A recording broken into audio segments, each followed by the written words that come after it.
রাজধানীর আফতাবনগরে শুরু হয়েছে ৩ দিনব্যাপী ঈদ শপিং মেলা। বৃক্ষশৈলী নামের একটি উদ্যোক্তা প্রতিষ্ঠানের আয়োজনে এই মেলা শুরু হয়েছে রোববার থেকে, যা চলবে আগামী মঙ্গলবার পর্যন্ত। আফতাবনগরের সিরাজ কনভেনশন সেন্টারের দ্বিতীয় তলায় আয়োজিত মেলা চলবে আগামী ৩ দিন। সব মিলিয়ে ৫০টিরও বেশি উদ্যোক্তা এবং তাদের প্রতিষ্ঠান অংশ নিয়েছে এই মেলায়। মেলার সেসব স্টলে পাওয়া যাচ্ছে পোশাক পরিচ্ছদ, হস্তশিল্প, গৃহসজ্জা সামগ্রী, নিত্য প্রয়োজনীয় জিনিসপত্র, কসমেটিক্স, দেশি বিদেশি পণ্য সামগ্রী, খাবার এবং বিভিন্ন ধরনের হাতে তৈরি অন্যান্য জিনিসপত্র। উদ্যোক্তা মেলাগুলো হয় হচ্ছে গিয়ে কিছু কমন স্পট আছে, যেমন হচ্ছে আমরা ধানমন্ডির দিকে অনেক মেলা দেখি, বা চিনমৈত্রী সম্মেলনের মেলা দেখি, এসএমই ফাউন্ডেশনের মেলা দেখি। সেই ক্ষেত্রে হচ্ছে কি আমরা যে লেস পপুলার যেসব জায়গাগুলো, সেগুলোতে হচ্ছে কি আমরা এই ধরনের উদ্যোক্তা দেখি না। তো বৃক্ষশৈলী যে এই উদ্যোগটা নিয়েছে আফতাবনগরের মতন একটা জায়গায়, যেখানে আগে আমি এই ধরনের মেলার কথা কখনো শুনিনি, তো এখানে এই মেলাটা হওয়াতে এই জন্য আমি মনে করি এটা খুবই চমৎকার একটা উদ্যোগ। এদের মেলাটা খুবই চমৎকার আয়োজন থাকে, দেশি এবং বিদেশি সব ধরনের প্রোডাক্ট থাকে।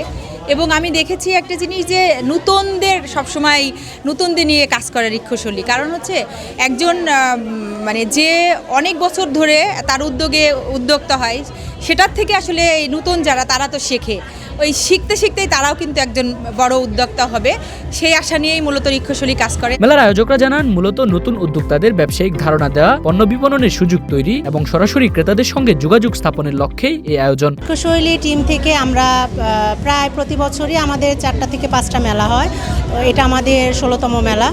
আমরা মেলায় আসলে সবসময় চেষ্টা করি যারা নতুন উদ্যোক্তা কিংবা যারা বাইরে সব দিতে পারছে না, কোনো জায়গায় তাদের পণ্য সরাসরি ক্রেতার কাছে পৌঁছাতে পারছে না, তাদের জন্য আমরা আসলে এই মেলার আয়োজন করে থাকি।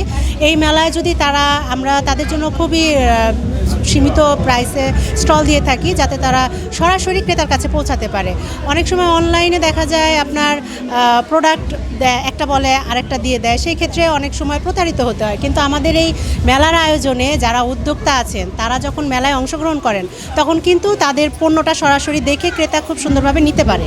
তো এই কারণে হচ্ছে আসলে আমরা চাই উদ্যোক্তারা এগিয়ে আসুক, উদ্যোক্তারা তাদের যে কাজের পরিধি বৃদ্ধি করুক। এটা মূলত এখন মেলার মাধ্যমেই সম্ভব। পাশাপাশি উদ্যোক্তাদের মধ্যে পারস্পরিক সম্পর্ক ও অভিজ্ঞতা বিনিময়ের একটি উন্মুক্ত প্ল্যাটফর্ম হিসেবেও এই মেলাটি কাজ করবে। আমিনুল ইসলাম, ঢাকা পোস্ট।